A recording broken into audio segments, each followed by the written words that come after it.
In this morning's Health Watch, some very disturbing news on diet soda. Americans consume more than 4 billion gallons of it every year.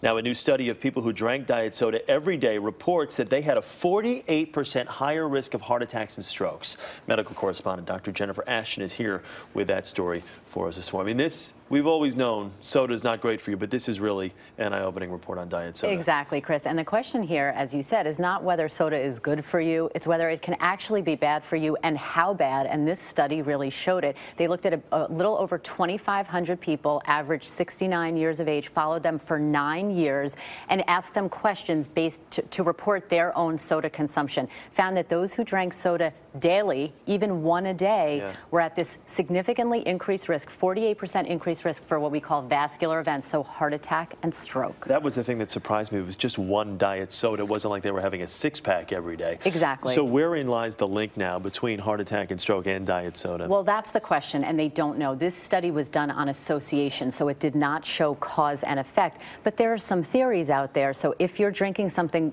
that has no calories, are you lulled into a false sense of security and thinking that then you can have that fatty food or those extra calories somewhere else? And does it stack the deck against you in terms of all of those other risk factors? The general rule of thought has always been, for me at least, if it's not regular soda and it's diet soda, half the battle's won right there, but that's not the case. Absolutely incorrect. And we have to remember our bodies are roughly 60% water. They're not 60% soda or diet soda. So again, we say in moderation, probably fine, but moderation is a couple of times a week, not once a day. Well, I was going to say moderation. How much more moderate can you get than one a day? What about some of the other health risks that are associated with diet soda? Well, we heard recently also that people who drink diet soda are at an increased risk for something called metabolic syndrome. So that's a combination, again, of risk factors of obesity, high cholesterol, and high blood pressure that then, of course, put you also at risk for heart attack and stroke. And also, interestingly enough, women who consume diet soda are found to be at increased risk for kidney failure and kidney disease. So,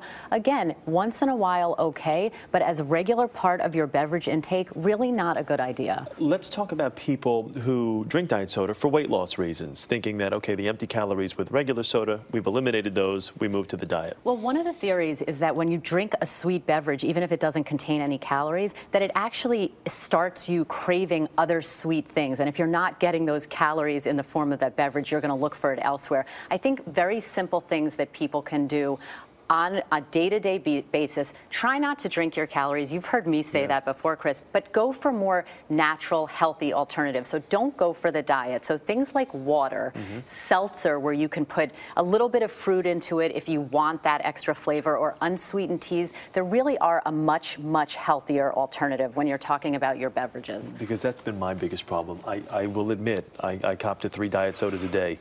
Minimum. I know, you need to go on the wagon a little bit with that, Chris, really. It's tough because if your diet's bland, you want something there, and I guess... And also, the important thing to realize is if you're drinking that diet soda or that soda, and again, we're really going to lump them into the same category for all intents and purposes, what are you not drinking? You're not drinking water, you're not drinking milk. That's really what your body needs. This is something people really need to pay attention to. Dr. Ashton, thank you. You bet.